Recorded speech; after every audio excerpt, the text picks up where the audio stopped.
কখনোই কি খেয়াল করেছেন, যখন আমরা খুব ক্লান্ত থাকি বা কোনো বিরক্তিকর লেকচার শুনি, তখন বারবার আমাদের হাই তুলতে ইচ্ছে করে? আবার যখন আমাদের পাশের মানুষটি হাই তোলে, তখনও আমরা না চাইতেও হাই তুলে ফেলি। এই রহস্যময় হাই তোলার পিছনে এমন এক বিজ্ঞান লুকিয়ে আছে, যা শুনলে আপনি অবাক হয়ে যাবেন। তবে এই হাই তোলা কি সত্যি ক্লান্তির কোনো লক্ষণ, নাকি এটা আমাদের ব্রেনের এক দারুণ কৌশল? আজকের ভিডিওতে আমরা এইসব প্রশ্নের উত্তর দেব এবং জানব কেন আমাদের শরীর এই অদ্ভুত কাজটি করে। আপনারা যারা আমাকে এই প্রথমবার শুনছেন, আমি শামসুল আরেফিন। আমি উত্তমপুরুষ.com-এর সিইও এবং প্রতিষ্ঠাতা। পেশায় আমি একজন সার্টিফাইড ফিজিক্যাল থেরাপিস্ট। আমার পেশাগত জীবনে গত 9 বছরে আমি প্রায় 5,000 রোগীর সাথে কাজ করেছি।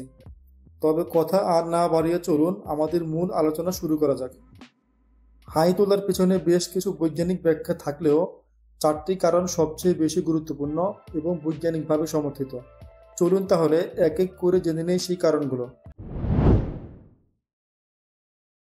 হাই তোলার সবচেয়ে প্রচলিত এবং শক্তিশালী কারণগুলোর মধ্যে একটি হলো, হাইয়ের মাধ্যমে আমাদের মস্তিষ্ক তার তাপমাত্রা নিয়ন্ত্রণে রাখে।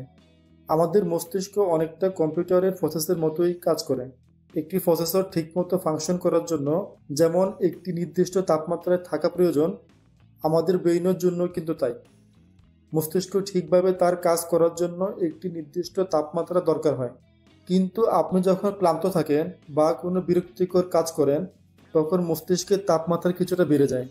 এর পেছনে অবশ্য কিছু নিউরো ট্রান্সমিটার এবং হরমোনের ভূমিকা থাকে।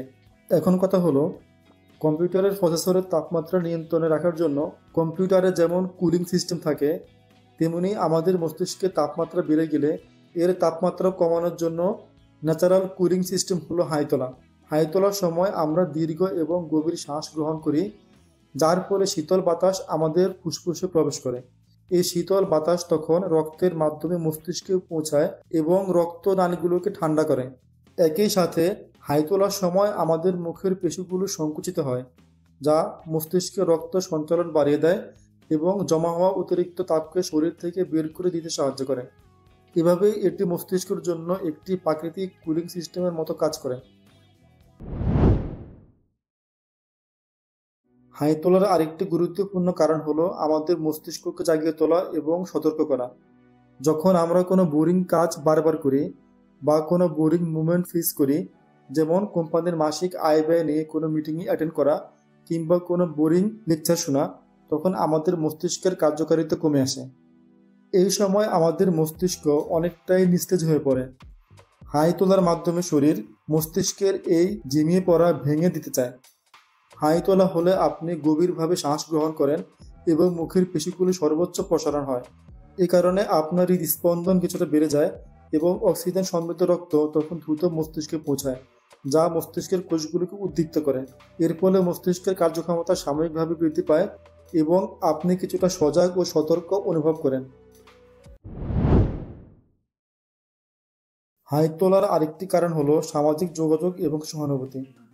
আপনি হয়তো খেয়াল করেছেন, একজন হাই তুললে পাশে থাকা অন্যজনও হাই তোলে। এর পিছনে একটি মজার বৈজ্ঞানিক ব্যাখ্যা আছে। মনোবিজ্ঞানীরা বিশ্বাস করেন, হাই তোলা একটি সংক্রামক আচরণ এবং এটি মানব মস্তিষ্কের সহানুভূতির সাথে সম্পর্কিত। গবেষণা দেখা যায়, যারা অন্যের প্রতি বেশি সহানুভূতিশীল, তারা তাদের ঘনিষ্ঠ বন্ধু বা পরিবারের কাউকে হাই তুলতে দেখলে তাদের নিজেদেরও হাই তোলার সম্ভাবনা অনেক বেশি থাকে। তাই হাই তোলা কেবল ক্লান্তি বা মস্তিষ্কের তাপমাত্রা নিয়ন্ত্রণের বিষয় নয়, এটি আমাদের সামাজিক বন্ধন এবং একে অপরের প্রতি সহানুভূতি প্রকাশেরও একটি মাধ্যম। ঘন ঘন হাই তোলার আরেকটি কারণ হতে পারে শরীরে রক্ত শূন্যতা বা অ্যানিমিয়া। অতিরিক্ত হাই তোলার সাথে শরীরে রক্ত কমে যাওয়ার বা অ্যানিমিয়ার একটি সরাসরি সম্পর্ক থাকতে পারে। আপনার শরীরে যদি রক্ত পরিমাণে কম থাকে, তাহলে কম পরিমাণ অক্সিজেন হিমোগ্লোবিনের মাধ্যমে আপনার মস্তিষ্কে প্রবাহিত হবে। শরীর তখন একটি ক্ষতিপূরণমূলক ব্যবস্থা হিসেবে হাই তোলা শুরু করে।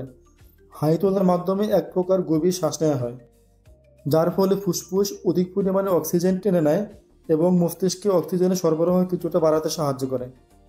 এছাড়াও স্পেসিফিক কিছু মেডিকেল কন্ডিশন, যেমন ব্রেন কিংবা মাথায় আঘাত, পার্কিনসন ডিসিজ, মাল্টিপল স্ক্লেরোসিসে আক্রান্ত রোগী এবং হৃৎপিণ্ডের যে কোনো জটিলতায় আক্রান্ত রোগীদের ক্ষেত্রেও অতিরিক্ত হাই তোলার প্রবণতা থাকে। আমরা প্রায় সবাই জীবনের কোনো না কোনো মুহূর্তে কিংবা প্রতিদিনই হাই তুলি। তাই অনেকের মনে প্রশ্ন আসতে পারে, এই হাই তোলা কি শরীরের জন্য ক্ষতিকর? যদি আপনার মনেও এমন কোনো প্রশ্ন আসে, তাহলে এর উত্তর হচ্ছে হাই তোলা আপনার শরীরের জন্য ক্ষতিকর তো নয়, বরং এটি একটি উপকারী স্বাভাবিক প্রক্রিয়া। হাই তোলা আপনার মস্তিষ্কের কার্যকারিতা বজায় রাখতে সাহায্য করে এবং আপনার শরীরকে সজাগ রাখে। এছাড়াও এটি মস্তিষ্কের তাপমাত্রা স্বাভাবিক রাখতে সাহায্য করে এবং এটি মস্তিষ্কে অক্সিজেন ও রক্তে সরবরাহ বাড়ায় এবং আপনার ক্লান্তি দূর করতে সাহায্য করে। এক কথায় এটি একটি প্রাকৃতিক প্রতিরক্ষা ব্যবস্থা যা আপনার শরীরের ভারসাম্য রক্ষা করতে সাহায্য করে। তাই সাধারণ হাই তোলা নিয়ে দুশ্চিন্তা করার কিছুই নেই, এটি আপনার সুস্থ শরীরের একটি লক্ষণ। হাই তো আমরা সবাই তুলি। এখন আপনার মনের প্রশ্ন আসতে পারে, প্রতিদিন কতটি হাই তোলা আপনার জন্য স্বাভাবিক? দিনে 20টি পর্যন্ত হাই তোলা স্বাভাবিক। তবে ধরে নেওয়া হয়, যদি পর্যাপ্ত ঘুম, বিশ্রাম এবং ক্লান্ত না থাকার পরেও কেউ যদি প্রতি 15 মিনিটে 3 বারের বেশি হাই তোলে কিংবা 24 ঘন্টায় 30 বারের বেশি, তাহলে এটিকে অতিরিক্ত হাই তোলা হিসেবে বিবেচনা করা হয়। আপনি যদি এমন অতিরিক্ত হাই তোলার সমস্যায় ভোগেন, তাহলে আপনার জীবনযাত্রায় কিছু পরিবর্তন আনুন। যেমন ঘুমানোর জন্য একটি আদর্শ রুটিন মেনটেন করুন এবং দৈনিক 7 থেকে 8 ঘন্টা ঘুমানোর অভ্যাস করুন।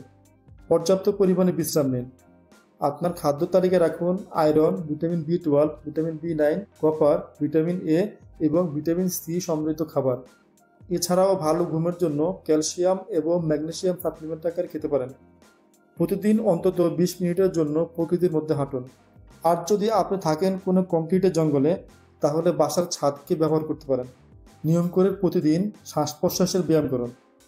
এসবেও যদি সমাধান না হয়, তবে আপনার হাই তোলার মূল কারণ নির্ণয় করা জরুরি, আর এর জন্য আপনার একজন চিকিৎসকের পরামর্শ নেওয়া উচিত। ভিডিওর একদম শেষ প্রান্তে চলে এসেছি আমরা। আশা করি হাই তোলা নিয়ে আপনার সব কৌতূহল দূর হয়েছে। মনে রাখবেন, হাই তোলা শারীরিক কোনো ত্রুটি নয়, বরং আপনার শরীরের একটি স্মার্ট মেকানিজম। তবে যদি অস্বাভাবিক বা অতিরিক্ত হাই তোলার সমস্যা থাকে, তাহলে তা উপেক্ষা না করে একজন চিকিৎসকের পরামর্শ নেওয়া উচিত। এতক্ষণ ধরে আমার সাথে থাকার জন্য আপনাকে অনেক অনেক ধন্যবাদ। যদি এই ভিডিওটি আপনার ভালো লেগে থাকে এবং আপনি যদি নতুন কিছু শিখে থাকেন, তাহলে দয়া করে একটা লাইক দিয়ে আমাকে উৎসাহিত করবেন। কমেন্টে জানাবেন আপনার মনের অনুভূতি, আর অবশ্যই ভিডিওটি শেয়ার করুন আপনার বন্ধু এবং পরিবারের সাথে, কারণ এই তথ্যগুলো হয়তো অন্য কারো জীবনের জন্য অনেক গুরুত্বপূর্ণ হয়ে উঠতে পারে। আপনি যদি স্বাস্থ্য বিষয়ক মানসম্মত এবং যুগোপযোগী তথ্য পেতে চান, তাহলে ভিজিট করুন uttompurush.com। সেই সাথে সাবস্ক্রাইব করে রাখুন আমার চ্যানেলটি। পাশে থাকা বেল আইকনে প্রেস করে নোটিফিকেশন অন করে রাখুন। দেখা হবে অন্য কোনো ভিডিওতে।